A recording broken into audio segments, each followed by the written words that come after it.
വന്നോ നീ ആരംഭം ഭയങ്കര കള്ളിയായിട്ട് വരുക. എപ്പോ നോക്കിയാലും അവിടെ ഒടുക്കത്തെ ഒരു പർച്ചേസിങ്. അതിന് പോവാന്ന് പറഞ്ഞാൽ പിന്നെ അടുക്കളപ്പണിയൊന്നും ചെയ്യണ്ടല്ലോ. ആ വന്ന സമയത്തൊക്കെ എന്തൊരു പെർഫോമൻസ് ആയിരുന്നു. ചുമ്മാ ഉടായിപ്പ്. ഇപ്പൊ ആടുമില്ല, ആട് കിടന്നെടുത്ത് കൂടേവില്ല. ആ എന്ത് ചെയ്യാനാ, എല്ലാം എന്റെ വിധി, അല്ലാതെ എന്നാ പറയാൻ. അയ്യോ അയ്യോ. ചേച്ചി എന്തോ ഈ ഒറ്റയ്ക്ക് കഥ പറയുന്നേ? ഓ ഓരോരോ പ്രാരാബ്ദങ്ങളെ, അല്ലാതെ എന്നാ പറയാൻ. ചേച്ചി, നമ്മൾ അടിസ്ഥാന വർഗങ്ങളുടെ പ്രാരാബ്ദങ്ങൾ മുതലാളിമാരോട് പറഞ്ഞാൽ മനസ്സിലാവോ? സത്യം പറഞ്ഞാലേ ഞാനും ചേച്ചിക്ക് ഒരേ തൂവൽ പക്ഷി. കഥ പറഞ്ഞോണ്ട് നിൽക്കാതെ ഇയാളാ കുറ്റിയെടുത്ത് കണക്ട് ചെയ്തേ. മറ്റേതേ അറ്റം പറ്റി ഇരിക്കുക. ഇപ്പൊ ഏതായാലും ഇത് കൊണ്ടുവന്ന് നന്നായി. ഇതായി മനപ്പൊരുത്തം എന്ന് പറയുന്നത്. ചേച്ചി ഒന്ന് മനസ്സിൽ വിചാരിച്ചാൽ മതി, അപ്പൊ ഈ സരീഷ് പ്രത്യക്ഷപ്പെടത്തില്ലേ?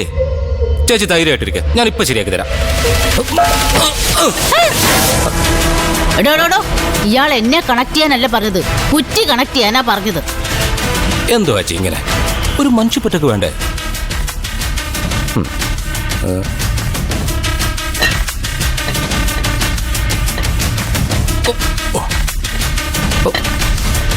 വരുന്നില്ല.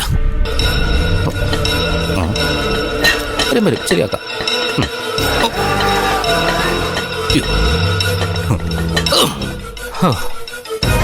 ഇതങ്ങോട്ട് വലിച്ചിട്ട് വരുന്നില്ലല്ലോ. എന്നാ പിന്നെ ഒരുമിച്ച് വലിച്ചാലും. ഇത്രയും കാലം താൻ ഒറ്റയ്ക്ക് വലിച്ചിട്ട് വന്നല്ലോ, ഇപ്പൊ എന്താ പറ്റി? അത് പിന്നെ ചേച്ചി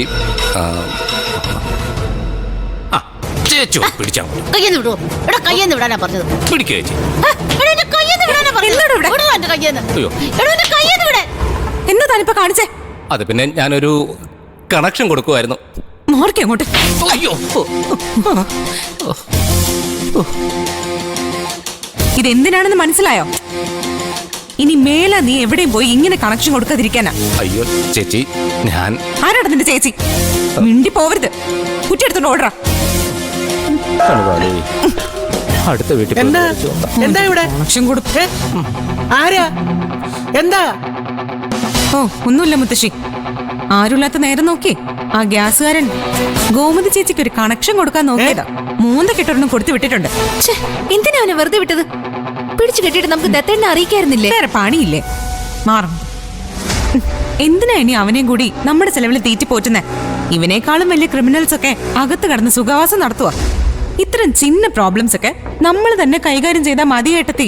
നന്നായിട്ട് കൊടുത്തായിരുന്നോ മോളെ? പിന്നെ ഇനി ഒരാഴ്ചത്തേക്ക് അവന് പല്ല് തേക്കാൻ പറ്റുമെന്ന് തോന്നുന്നു. അകം മുഴുവൻ ആടി ഒലഞ്ഞിട്ടുണ്ട്. എന്തായാലും മോള് കാണിച്ചത് നന്നായി. ഇനി ഒരുത്തരെങ്കിലും പെണ്ണുങ്ങളോട് മര്യാദകേട് കാണിക്കില്ലല്ലോ.